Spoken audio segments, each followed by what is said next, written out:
eu faço parte do grupo. E além de fazer parte do grupo, eu sou uma das mulheres que tem a responsabilidade de dirigir um dia de oração. E nós sempre temos o costume de falar um pouquinho antes da oração começar, né? A gente sempre fala alguma coisa, a gente lê um versículo, a gente fala um pouco do que nós estamos vivendo, do que Deus está falando conosco. Nós sempre fazemos isso. Todos os dias a gente recebe ali uma porção nova do Senhor, através da mulher que está dirigindo a oração. E eu já pude dizer algumas vezes na oração que a minha maior dificuldade, e eu acredito que é algo que Deus tem trabalhado muito em mim, é confiar nele. Não confiar de forma clichê, mas confiar de verdade. Porque quando você confia de verdade, completamente, inteiramente nele, você descansa. E esse é um desafio muito grande para mim. Ainda é um desafio muito grande para mim. Eu sou uma pessoa que eu gosto de estar no controle das minhas coisas. Eu gosto da minha vida bem organizada. Eu gosto das coisas do meu jeito. Eu gosto de pensar em todas as possibilidades que podem acontecer para já me programar. Porque se der errado, eu já tenho plano. Então, para mim, confiar e descansar ainda é algo que eu estou aprendendo no Senhor.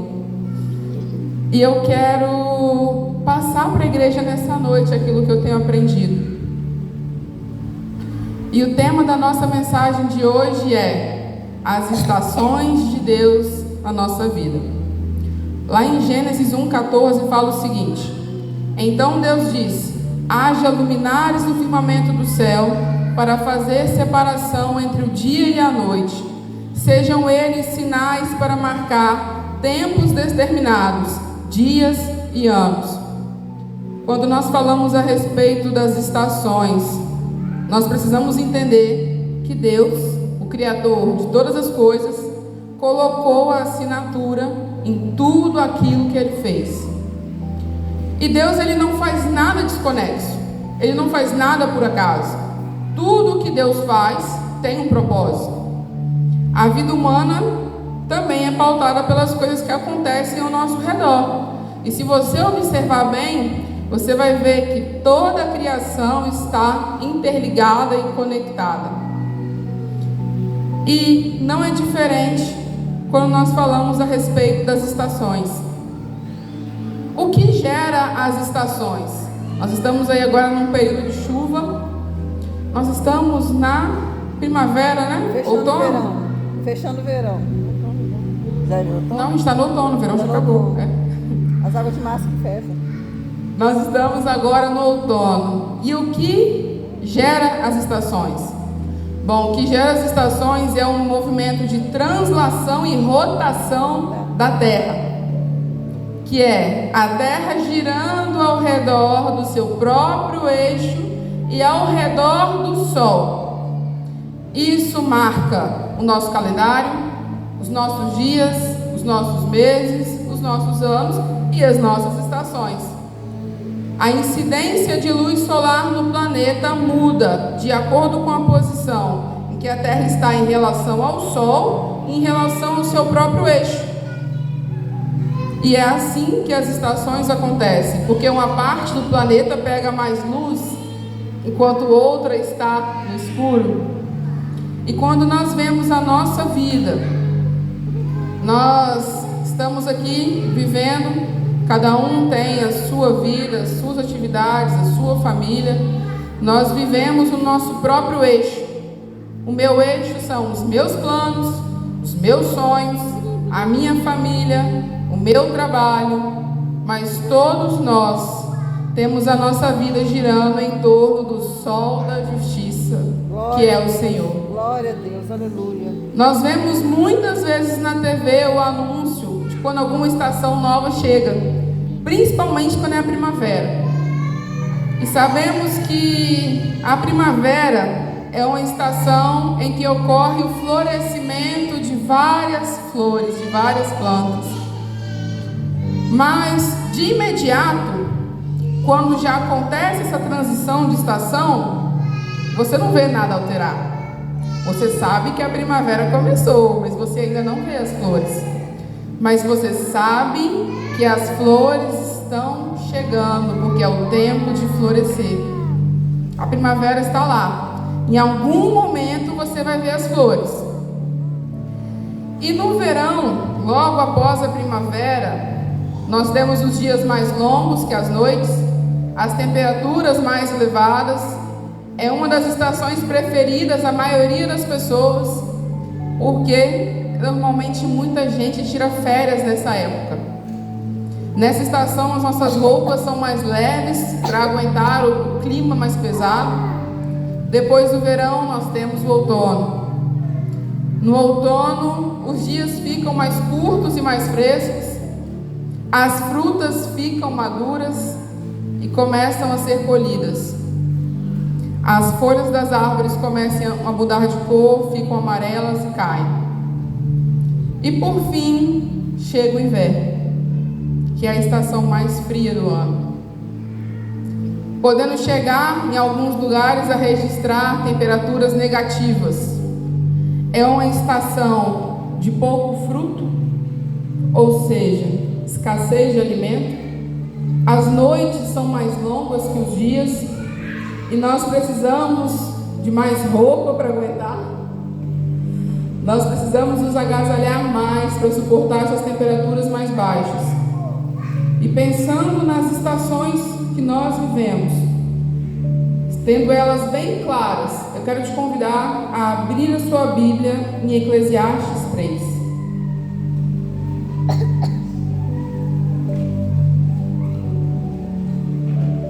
Quem for encontrando, vai dando glória a Deus, um aleluia.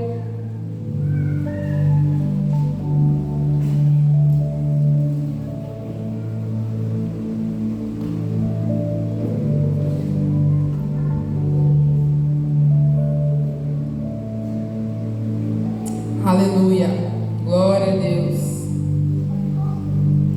Glória a Deus. Aleluia.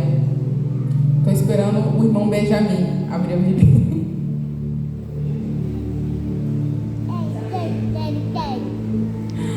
E diz assim, lá em Eclesiastes 3, versículo 1 a 8: Para tudo há uma ocasião certa, há um tempo certo para cada propósito debaixo do céu. Tempo de nascer e tempo de morrer, tempo de plantar e tempo de arrancar o que se plantou, tempo de matar e tempo de curar, tempo de derrubar e tempo de construir, tempo de chorar e tempo de rir, tempo de prantear e tempo de dançar, tempo de espalhar pedras e tempo de ajuntá-las, tempo de abraçar e tempo de se afastar, tempo de procurar algo e tempo de desistir da sua busca, tempo de guardar e tempo de jogar fora, tempo de rasgar e tempo de consertar, tempo de calar e tempo de falar, tempo de amar e tempo de odiar, tempo de guerra e tempo de paz. Amém? Eu particularmente gosto muito desse texto de Eclesiastes 3, porque Salomão, que foi o escritor do livro, nos ensina a respeito das estações que nós vamos viver na nossa vida. Ele apresenta uma relação de estações, de fases muito contrastantes. Uma contrasta muito com a outra, assim como nós falamos que são as estações do ano. Só que nós não queremos viver em estações que nós consideramos difíceis. A gente quer primavera e verão. Em um culto em que a Angélica pregou algum tempo atrás, ela disse assim: me disseram que se eu aceitasse a Jesus as coisas seriam mais fáceis. E eu me lembro que eu estava sentadinha ali no meu lugar, do lado da Júlia, e eu ri e olhei para a Júlia e falei assim: mentiram para a Angélica. Por quê? Porque aceitar Jesus, servir a Ele, não anula as estações que nós iremos e precisamos viver. Aceitar Jesus não quer dizer que você só vai viver nas estações que são boas e calmas. Algumas pessoas ali, na falta de sabedoria, às vezes falam isso para quem está chegando, mas infelizmente não é assim. E é natural que nós vamos preferir ficar do lado positivo da lista. Eu quero rir ao invés de chorar. Eu quero amar em lugar de odiar. Eu prefiro ter paz do que ter guerra. Mas nós vivemos em um mundo de mudanças, de conflito, de morte. Nós precisamos aceitar que nós não vamos viver uma felicidade imutável. Mas se nós lermos em Eclesiastes 3, versículo 11, nós vamos ver o seguinte: Ele faz tudo belo a seu tempo.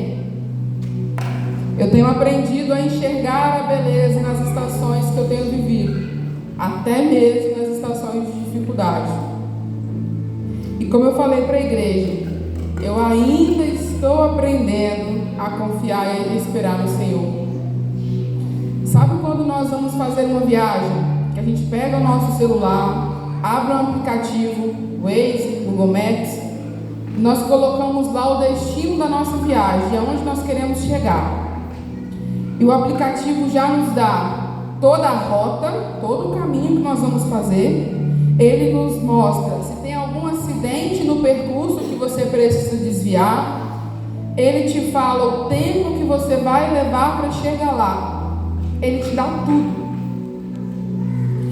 Quem dera que fosse assim com Deus. Quem dera que através de uma oração, de uma pergunta, Deus nos dissesse quanto tempo a gente vai esperar e qual é o caminho para alcançar aquilo que nós queremos e precisamos.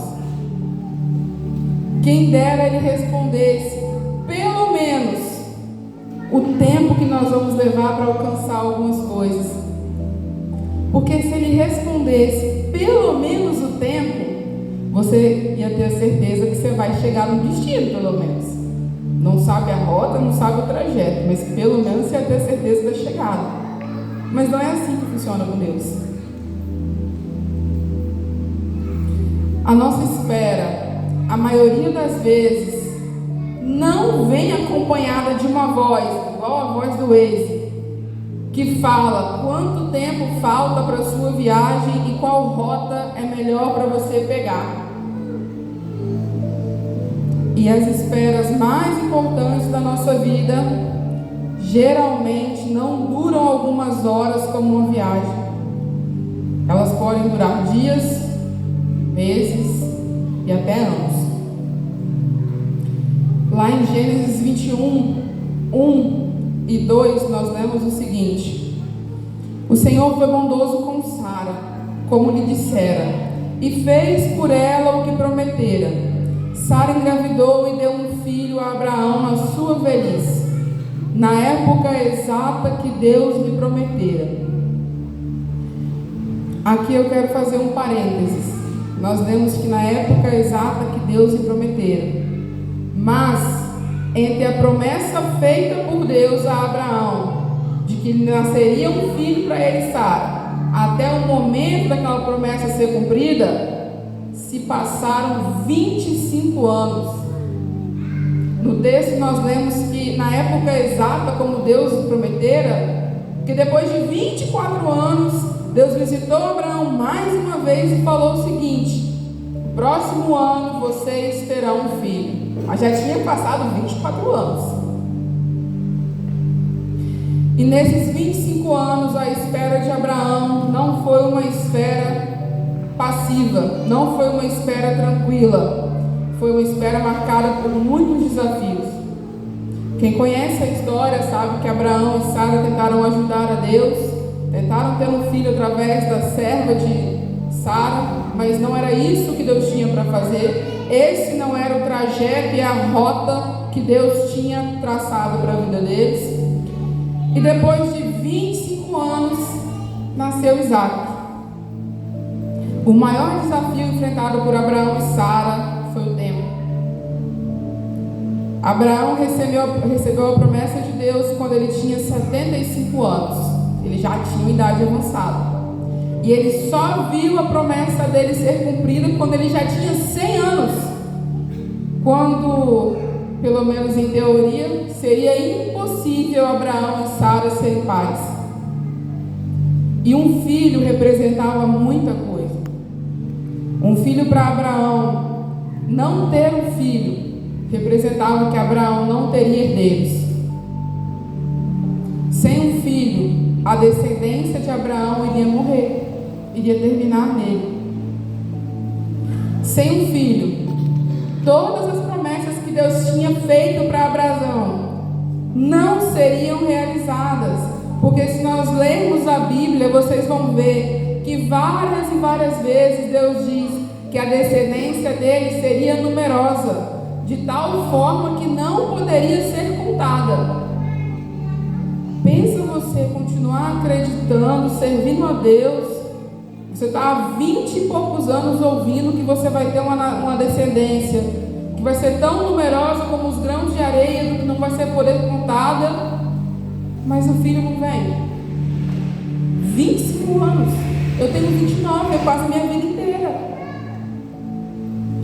Mas como nós lemos, Deus não fez na data que Abraão e Sara gostariam. Ele fez na época exata e perfeita, de acordo com a vontade dele. José esperou aproximadamente 13 anos entre o primeiro sonho que Deus deu a ele, lá atrás, dos feixes de trigo, se curvando diante do feixe de trigo dele, até se tornar o governador do Egito. Nesse meio tempo, ele foi vendido pelos irmãos para uma caravana de escravos, levado ao Egito. Ele se tornou escravo de Potifar, ficou preso injustamente, e até que da noite para o dia, ele saiu da posição de prisioneiro para a posição de governador do Egito, debaixo de um templo de Deus. Davi esperou por cerca de 20 anos entre ser ungido por Samuel na casa do seu pai até se tornar o rei. Davi lutou muitas guerras, foi perseguido por Saul, viveu um longo processo até chegar ao trono, debaixo de um templo de Deus. E esses são só alguns exemplos de grandes homens de Deus que esperaram, e esperaram por anos, até que Deus cumprisse com as promessas que lhes havia feito. O problema é que nós não queremos esperar. Nós queremos sempre a possibilidade mais rápida de obter um resultado e passando pela menor quantidade possível de processos. Nós queremos a rota mais fácil do Waze, a rota mais rápida. Nós não queremos viver aquilo que Deus tem no tempo de Deus, mas nós queremos viver no nosso. Eu li um livro muito bom que tem virado meu livro de cabeceira, que o nome dele é Enquanto Isso. E a escritora, que é a Fernanda Witwicky, diz assim no livro, ela faz a seguinte comparação: a nossa vida é como um carro, e nós temos duas escolhas: pegar as chaves, ser o motorista, dirigir e deixar Jesus no banco do passageiro, pedindo às vezes alguma opinião para ele, perguntando qual direção tomar, mas nós continuamos com o volante nas mãos, dirigindo o carro. Ou nós pegamos as chaves e entregamos nas mãos de Jesus, deixamos ele como motorista, sentamos no banco do passageiro. Do banco do passageiro, você pode ver a paisagem, desfrutar do caminho e descansar, consciente de que quem está dirigindo o carro sabe o que está fazendo e para onde precisa te levar. Esperar e confiar em Deus é abrir mão do volante do carro da nossa vida. Esperar e confiar em Deus é entregar esse volante sem reservas nenhuma ao nosso Criador, que nos conhece e sabe exatamente do que nós precisamos, mais do que nós mesmos sabemos. Não vai ser através da nossa força, segurando o nosso volante com a maior força possível, que nós vamos passar pelas estações da nossa vida. Nós precisamos entregar a chave da nossa vida a Deus, sentar no banco do passageiro e finalmente descansar. Eu falei a respeito de que Deus tem me ensinado a confiar, porque eu já aprendi em diferentes níveis de confiança e espera. Primeira vez que eu precisei esperar algo com mais tempo foi quando eu estava orando, antes do João Pedro aparecer, pelo meu casamento, pelo meu futuro marido. E foram 5 anos orando. Depois, um outro teste de confiança foi quando nós recebemos o direcionamento para nos casar, um pouco antes do que nós havíamos planejado. Um outro teste de confiança e de espera em Deus, eu já testemunhei aqui antes, foi quando eu estava esperando pela minha primeira oportunidade de trabalho em uma empresa na minha área de formação. E de lá para cá, desde o início, os desafios de confiança e de espera em Deus têm sido cada vez maiores. E é engraçado falar isso, porque eu demorei para entender que eu sempre vou viver um tempo de espera em Deus. Nós sempre vamos viver um tempo de espera em Deus. Coisas diferentes, obviamente. Ele vai realizar uma coisa, nós já precisamos de outra. Na nossa vida, existem estações que exigem de nós mudança. Seja mudança de atitude, de postura, de palavra, de pensamento, de atitude, de comportamento. Nós teremos dias maravilhosos e floridos como os dias de primavera. Mas nós também seremos desafiados em invernos rigorosos que vão surgir da noite para o dia, sem nenhum aviso, e muitas vezes vão tirar o nosso chão. E a única forma de nós permanecermos é estarmos firmados em Deus e na Sua palavra, para que dessa forma a gente consiga permanecer firme diante de toda e qualquer situação que possa surgir para nos testar.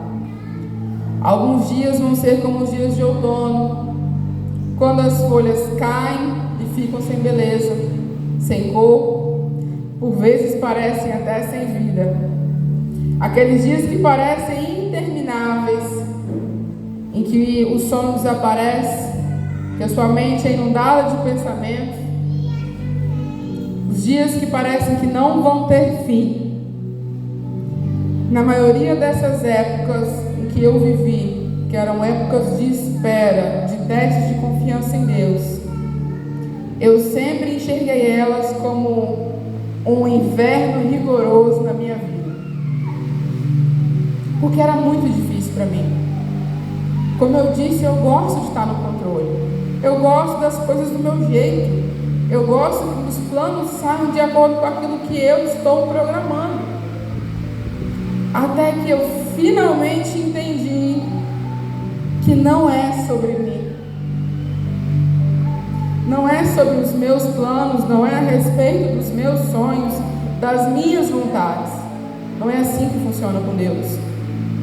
Quando nós olhamos o processo de espera sobre a ótica divina, conforme Deus olha, nós vamos compreender que o nosso espírito é moldado e aperfeiçoado nele durante esse tempo.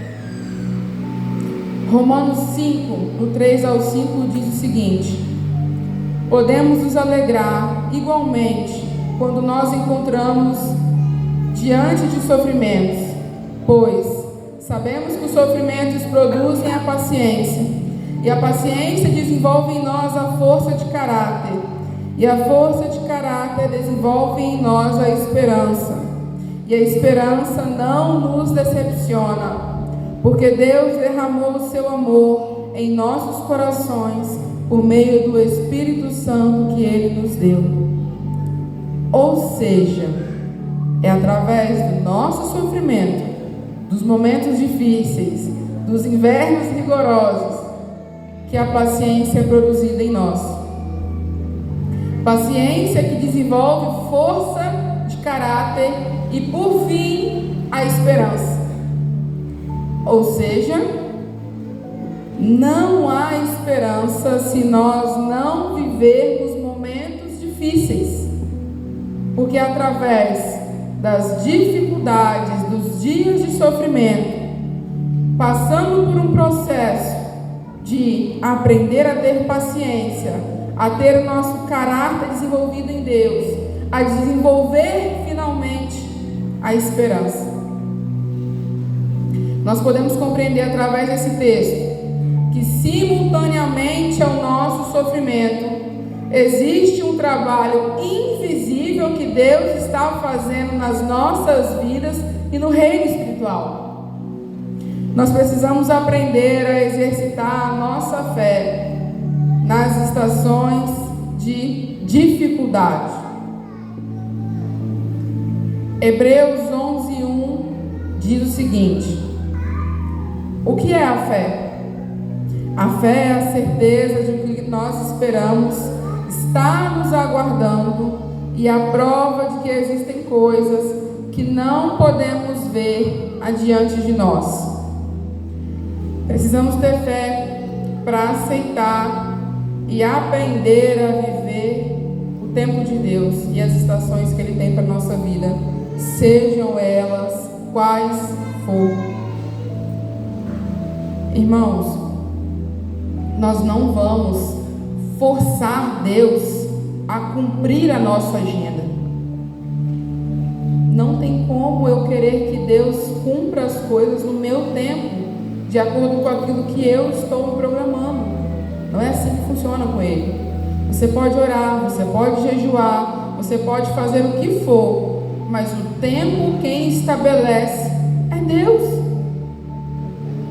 Abraão tinha uma vida de intimidade com Deus. Se vocês pegarem para ler desde o momento da promessa até o cumprimento, até o nascimento de Isaac, você vai ver que Abraão sofre muito por causa da espera daquele filho. E Abraão era amigo de Deus. E mesmo sendo amigo de Deus, mesmo muitas vezes falando diretamente com Deus, como nós podemos ler em Gênesis, Abraão disse para Deus: Senhor, eu não tenho um herdeiro, eu vou ter que deixar os meus bens para o meu servo, porque eu não tenho filho. Nem assim Deus mudou o plano que Ele tinha estabelecido.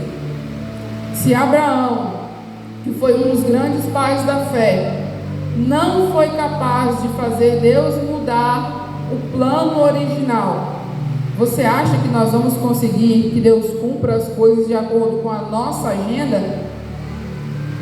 Não vamos. Nós precisamos entender de uma vez por todas que nós caminhamos debaixo da boa, agradável e perfeita vontade de Deus. A boa, agradável e perfeita vontade de Deus para Abraão e Sara era para que a promessa do filho tão sonhado se cumprisse após 25 anos de espera. Não era com 1, 2, 10, eram os 25 anos. Davi precisou esperar 20 anos, lutar guerra, se esconder de Saul, fugir muitas vezes da perseguição de Saul, até se tornar rei.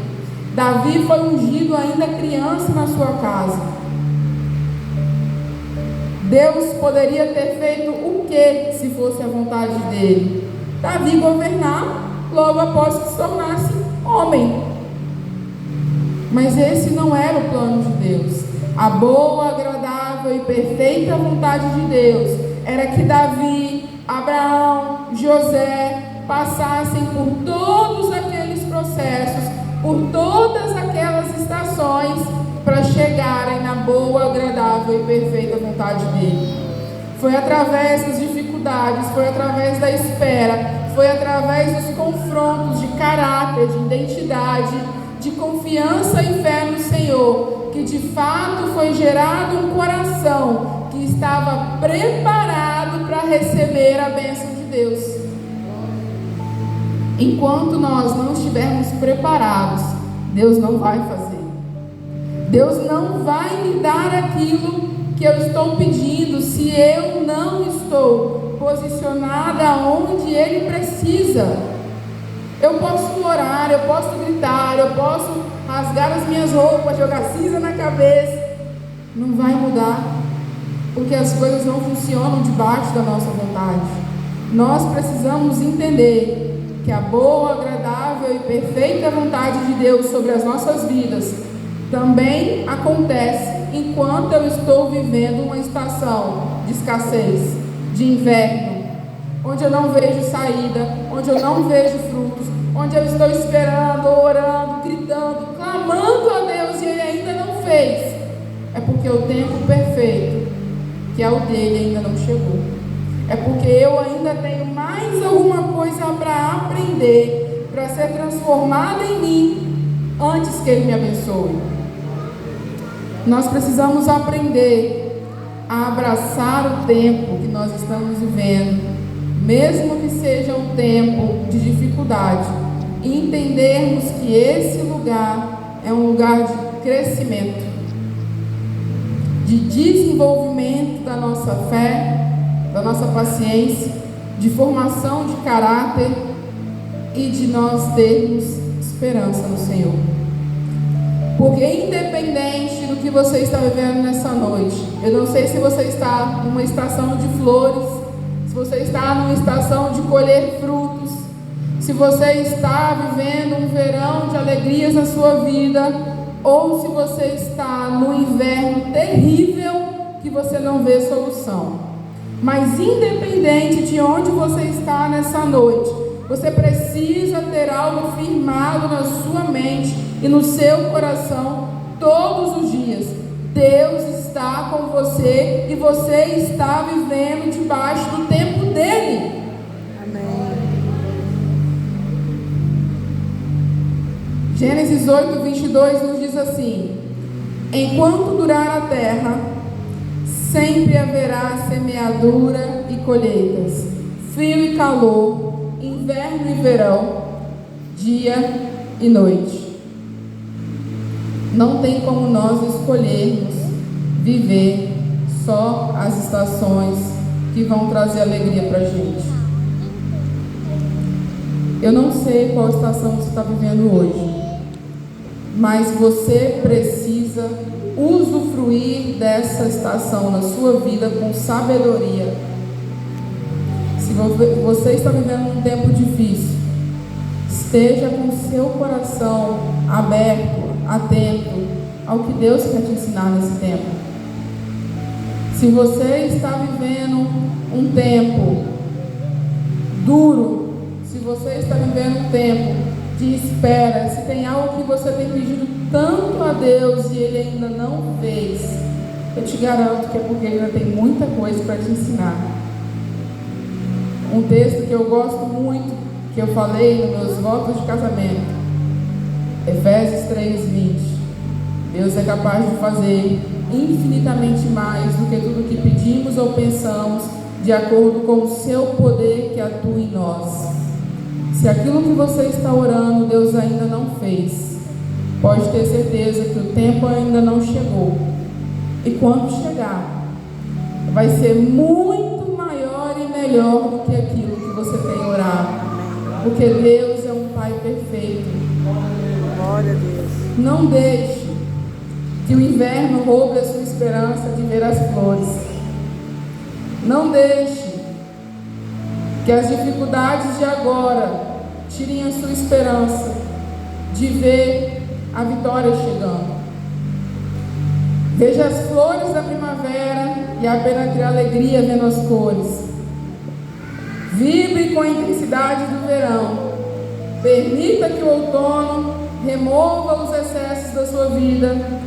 colha os frutos que forem necessários e se prepare para o próximo ciclo. Eu quero te desafiar nessa noite, como alguém que, como eu falei aqui, também está aprendendo. Eu até falei isso no último grupo que eu preguei, que eu normalmente me exponho muito para a igreja, porque eu normalmente falo das coisas que eu estou vivendo em Deus. E eu estou aqui não como uma pessoa que sabe tudo, não como uma pessoa para te dizer que esse é o caminho que eu trilhei e deu certo.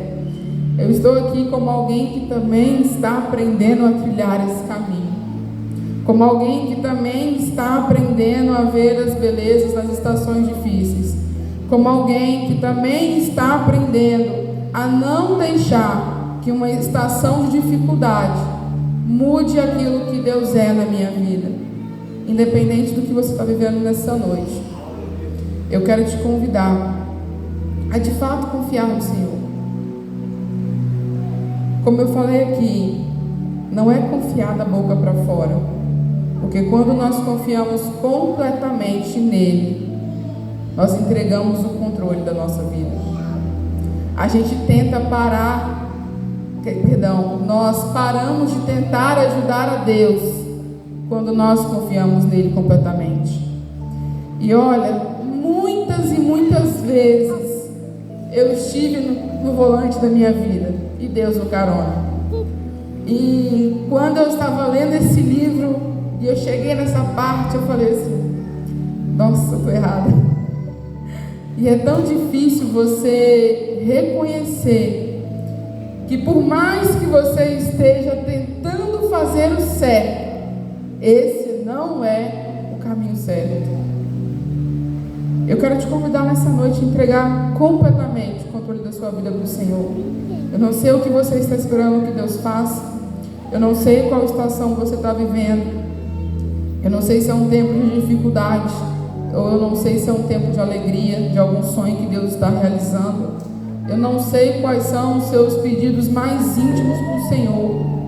Eu não sei se você está esperando algumas horas, alguns dias, meses ou anos, mas eu tenho a convicção de que aquele que prometeu é fiel para cumprir. Amém.